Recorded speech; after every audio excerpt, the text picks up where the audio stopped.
Welcome. This is an archive tape. My name is Fred Barzyk. Michael Ambrosino. Olivia Tappan. We're going to take you on a tour of the building and try to give you some stories about the place before it's all torn down, because in just 3 months from today, which is the end of June 2006, in November, this will all disappear. In 1955, the year WGBH went on the air, I drove from the Charles River to Harvard Square 2 or 3 times looking for the station and couldn't find it. I didn't know what number Mass Avenue it was.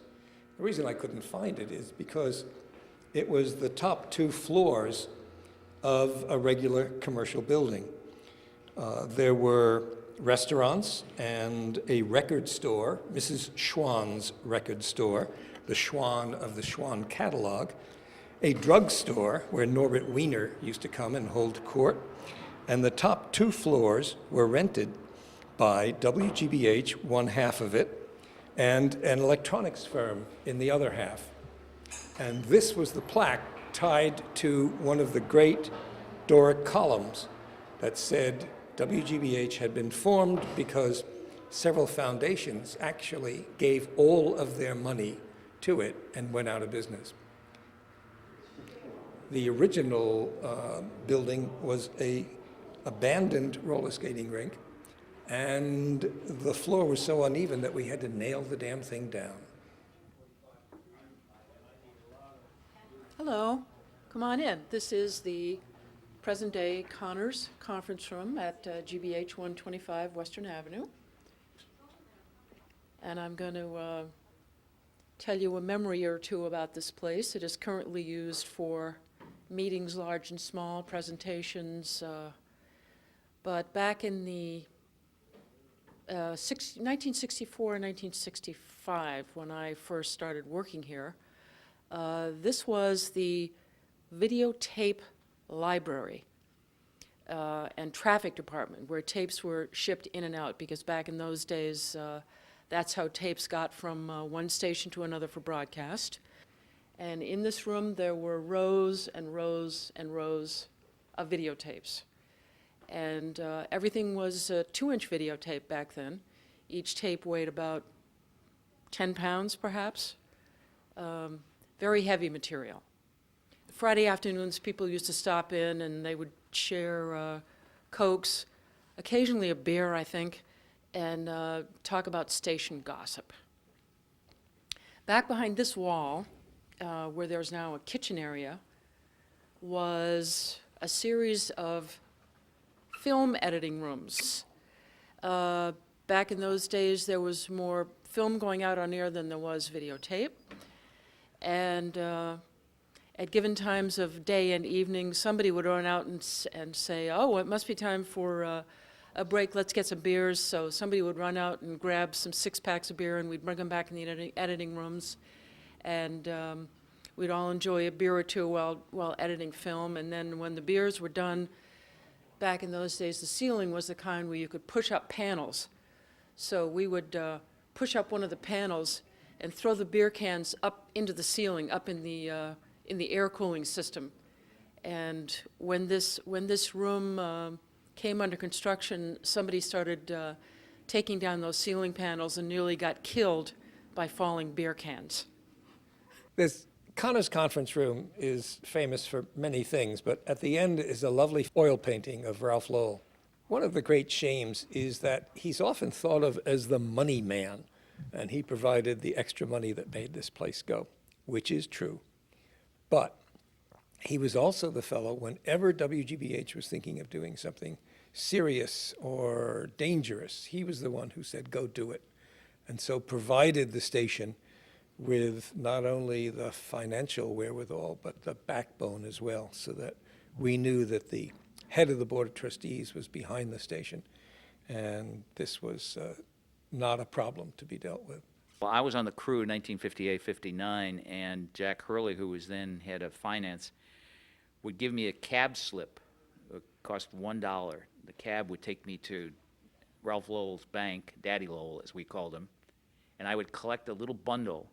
And I found out later that bundle was cash to pay for the payroll for that 2-week period because GBH didn't have enough money, even though there were only 40 of us. The state of the art at this moment was a projection. This is, remember, 2006. This was a high-def imported television, all in Japanese, so you have to kind of know the Japanese symbols to make it work. And the control box, I think built by John LaBounty, an engineer, had all of what was then considered the latest gear, which was a receiver, amplifying systems, speakers for here, betas, 3/4 inch, 1/2 inch, and the continuous ubiquitous remote controls. This, ladies and gentlemen, was the state of the art of WGBH in 2006. I know this is now a kitchen, but once upon a time, this used to be editing rooms. And I remember one night, late at night, in through the front door came Dave Davis and Fred Wiseman with a package of film underneath his arms. And Dave Davis said to me, "You never saw this. This never happened." Because Fred Wiseman was cutting Titicut Follies here after hours, which became one of the few films ever banned by the legislature. It was a expose on the handling of mentally ill people at Bridgewater State. Michael Ambrosino says that it's no longer banned, but until a couple of years ago, I still think it was banned. This is a typical office at WGBH. Mac computer. This place was a Mac computer. I don't even know if Mac computers are still in existence now, for those of you who are watching this. This is classical WGBH FM radio. This is their offices. Look at that, huh? Oh.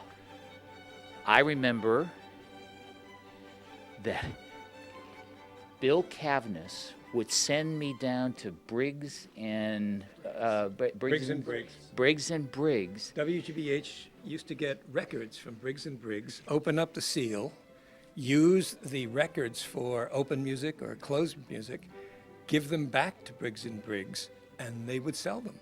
And that was our classical music library. Yes. There was a gentleman at WGBH by the name of Jordan Whitelaw who was the producer of the Boston Symphony Orchestra. And he had a very, very particular way of making sure that certain kinds of announcing was done. Today, Tanglewood is handled by Ron Della Chiesa, a wonderful, charming guy who loves opera, but somebody that Jordan Whitelaw would have said, "What a meatball." This is the jazz area. This is the back door to 125. And I believe this is where the large sound box used to be for reverberation. They used to have a wooden box. Will Morton would have to turn on the box so that it would echo sufficiently enough to sound like we were recording in Symphony Hall. Do you know about that? No, but I know that at one time we actually did have a orchestra in the studio, and we sent the sound to Symphony Hall and picked up the sound from the old BSO microphones and brought it back here to get the BSO sound. Wow. Before that, it was all tape delay Yeah. to get that round sound. Hi, we're doing an archive tour of WG125 as it goes down the tubes. Hi, your name is? I'm Kathy Rose. That's Dave Atwood over there. Hi, Dave. So what happens in this room? This is part of broadcast operations. We keep the videotapes, and now more and more server files are under our area. So tape storage and sort of scheduling, programming, and records that from PBS. And how long have you been at GBH? Going on, I think, 16 years. Typical of WGBH. 9 o'clock on a Friday morning. Michael Ambrosino show goes on Tuesday. Ralph Sheets walks into the editing session. Freddie and I are there to make the edit. One day to shoot, one day to edit. And tears are coming down Ralph Sheets' face. And he says, "Michael, I have tapes 2 and 3 of Michael Ambrosino's show." And we said, "Where's tape 1?" He said, "I think we recorded the governor on it last night." Tape was so expensive. that you just used it over and over again. This station, each Christmas, would record Robert Frost with Louis Lyons. And Louis Lyons would say, "Well, what are you writing now?" And Frost would recite his latest poetry. That stuff's all gone. We don't know where in the ether it went. All right, moving down the corridor to FM Library. Your name? Alice Abraham, 20 years radio. 20 years radio. Unbelievable, isn't this? And this, AWF and everything. yeah, this place is unbelievable. How people stay so long. The collection here is over 80,000 recordings, CDs, LPs, though I'm carefully weeding out the LP collection in anticipation for the move. Yeah, right. But our programming format includes classical, jazz, folk, blues, and world music. Has life gotten easier without Robert J. Lurtzmer? That's not a fair question. I started my career here working for Robert J. Okay.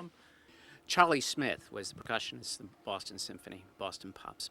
One of the stories that Charlie told Ron Della Chiesa for one of the BSO intermissions was that they were recording the Leroy Anderson syncopated clock. And so they went to Charlie, Fiedler went to Charlie and said, "Give me the loudest, biggest alarm clock you got." So Charlie went to the drugstore and said, "I want the loudest alarm clock you got." So drugstore, Mass Ave, sold it to him. They recorded the next day the Leroy Anderson syncopated clock. And the next day he returned it because when are they going to use this alarm clock for syncopated clock again? And then the druggist says, "What's the matter?" And he says, "It wasn't loud enough." And your name is? Brian Bell. And how long have you been here, Brian? Oh gosh, I started in November of 1985. Okay, now we're moving over to FM. This is one of the announced booths. You can look through the window. Nobody's there right at the moment. We're on the air, and it's just playing. And here's one of the other studios. That used to be Robert J. studio. And this is where Robert J. and Ron Della Chiesa sat. Any Lurtzemer stories? The first time I saw Robert J. Lurtzemer, he was wearing a cowboy hat and cowboy boots, and he was standing around during a show called Folk Music USA, because my lead guy, Dusty Rhodes, had a nasty habit of drinking too much, and Robert J. figured he could get on the air the first time that Dusty got drunk, and he did. He got on the air. He then became a FM personality, and he was a catchman in the circus. And he used to do push-ups and sit-ups and headstands in between while the records were playing. It was always an interesting thing to see a half-naked man standing on his head at WGBH FM radio. But that was Robert J. He also was wise enough to know that when he did get the music bit from, 6 o'clock until noon, that he should do it for 7 days of the week. And that was one way of assuring that he would find an audience and the audience would be loyal to him. So he did that program 7 days a week for years and years and years. We're going down into the FM studio where a lot of classical music, folk music has been run over the years. This is a slope here because they would move the instruments down here. And this is WGBH FM's large studio. It is constructed, I've been told, in a very unique way that there's air all around this so that there would be no sound of airplanes or any other noise. Totally, completely baffled.